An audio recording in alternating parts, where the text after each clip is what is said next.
في القرآن أنزله كفاكم سعادتي من عظيم الشأن أنكم من لم يصلي عليكم لا صلاة له.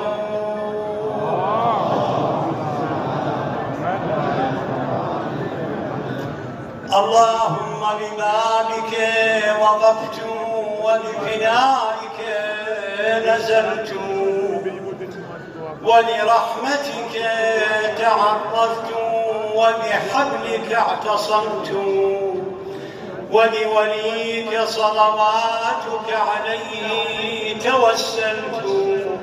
اللهم فاجعلها زيارة مقبولة ودعاء مستجابا برحمتك يا أرحم الراحمين.